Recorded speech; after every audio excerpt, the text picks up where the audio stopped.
Amis entrepreneurs, chefs d'entreprise, bonjour, Michel Akunzo.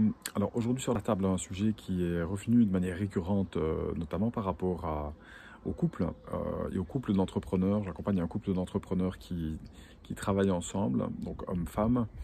Euh, et alors, très souvent en fait, quand on discute business et développement du chiffre d'affaires et développement humain, tout ce qui touche de manière holistique, j'ai envie de dire l'entrepreneur, à un moment ou un autre, très souvent la question de couple vient sur la table. Et ce qu'on a vu avec ce couple a littéralement changé en fait sa manière de fonctionner. On a vu ensemble les polarités, notamment les polarités masculines et polarités féminines au sein du couple. Pour quelle raison? Parce qu'il est clair qu'il y a énormément de techniques pour mieux fonctionner, mieux communiquer dans le couple. Mais ce qu'on remarque, c'est que si à la base, cette notion de polarité n'est pas mise sur la table, n'est pas intégrée, ça ne fonctionne pas comme ça devrait fonctionner dans le couple. Je m'explique de manière un peu plus concrète, de manière un peu plus exhaustive.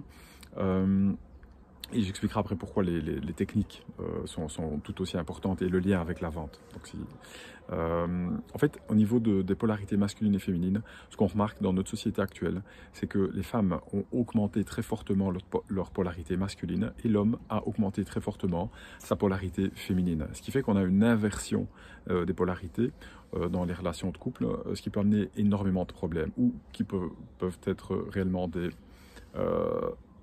des bombes à retardement. Par exemple, si la femme a une polarité masculine qui est très élevée, et ça n'a rien à voir en fait avec la féminité ou l'aspect en tout cas extérieur de la femme. Donc la femme peut être très féminine, même très sexy, j'ai envie de dire, et pour autant avoir une énergie masculine qui est très forte. Et donc la femme qui a une polarité masculine très forte et l'homme qui a une polarité féminine très forte, alors ça fonctionne un temps jusqu'à ce que l'homme augmente à un moment donné sa polarité, enfin reprenne sa place, réintègre la place de la polarité masculine dans son être. Et là, c'est souvent ce qui se passe dans le couple, c'est bagarre, on se tape sur la gueule, on se tape l'un l'autre et on ne comprend pas en fait pourquoi réellement ça se passe de la sorte. Donc tant que la femme est en polarité masculine élevée et que l'homme est en polarité féminine élevée, on peut dire que bon an, mal an, ça peut fonctionner. Mais on sent que dans le couple, ce n'est pas optimal. On sent que dans le couple, on ne vit pas la vie que l'on voudrait. Et en fait, il y a d'autres moyens de fonctionner, notamment si la femme est en polarité féminine et l'homme est en polarité féminine. Là, c'est un peu le jeu des deux copines. On va au restaurant ensemble, on va au cinéma ensemble, enfin voilà, on peut bien s'amuser. Mais la femme ne se sent pas, après un certain temps en tout cas, la femme ne se sent pas en sécurité. Ce qui pourrait faire que la femme aille voir ailleurs, par exemple. Alors, c'est pas toujours le cas, je prends des extrêmes ici, mais c'est pour bien comprendre, parce que les problèmes que ça peut engendrer quand on ne tient pas compte de cette dimension dans le couple. Donc la femme peut aller voir ailleurs, simplement pour se sentir plus en sécurité, parce que l'homme, dans sa polarité féminine, n'amène pas de sécurité, en tout cas la sécurité qu'il devrait amener énergétiquement à sa femme. Et inversement, c'est-à-dire que si, par rapport à ce qu'on disait tout à l'heure, si la femme est dans une polarité masculine très élevée et l'homme est dans une polarité féminine et même masculine, peu importe, à un moment donné, il peut aller voir lui aussi, il peut aller voir ailleurs. Pour quelle raison? Parce qu'il va aller renforcer, en tout cas tester sa virilité à l'extérieur, vu qu'il est très difficile de la démontrer à l'intérieur du couple, vu qu'il est avec une femme qui a une polarité masculine élevée. Tout comme la femme, l'homme, quand il est dans la polarité féminine ou masculine, ça n'a rien à voir avec son aspect extérieur. Donc l'aspect extérieur peut refléter quelque chose de complètement différent. Ici, on parle vraiment d'énergie, d'énergétique dans le couple. Et j'ai envie de dire même, ce sont des notions que le couple comprend par lui-même. Parce que très souvent, j'entends quand on voit ça avec des entrepreneurs que j'accompagne qui travaillent en couple dans leur société, très souvent ils me disent « Ah mais oui, pourtant on nous a jamais dit ça de l'extérieur, on nous a jamais dit que nous reflétions ça à l'extérieur. » C'est-à-dire que à l'extérieur, le couple peut refléter une toute autre image de ce qu'il vit à l'intérieur, notamment par rapport à cette notion de polarité qui est la base en fait du fonctionnement. Donc l'idée, bien entendu, c'est que la femme ait ait les deux, ait la polarité masculine et féminine, mais un peu plus de polarité féminine.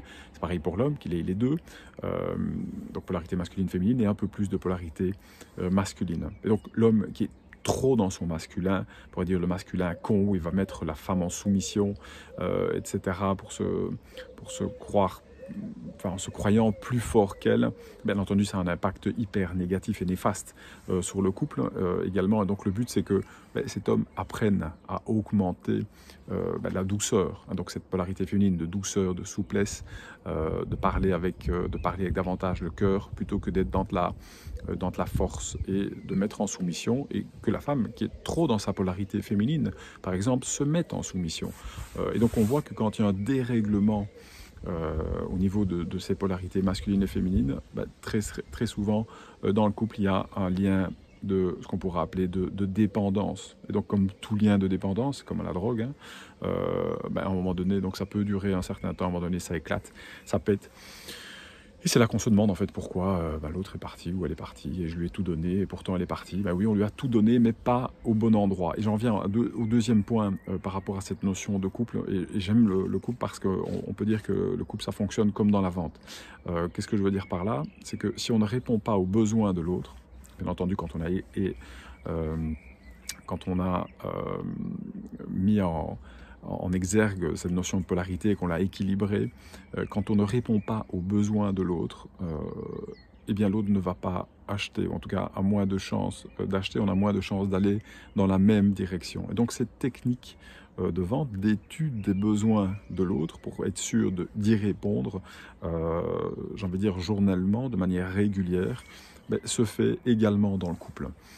J'aime dire que je disais ça aux entrepreneurs, enfin à ce couple d'entrepreneurs que j'accompagne, c'est que le couple se gère comme une entreprise. C'est-à-dire que si on ne met pas des actions en place, des stratégies en place, c'est comme dans l'entreprise. À un moment donné, ça va merder et elle peut péricliter, voire disparaître.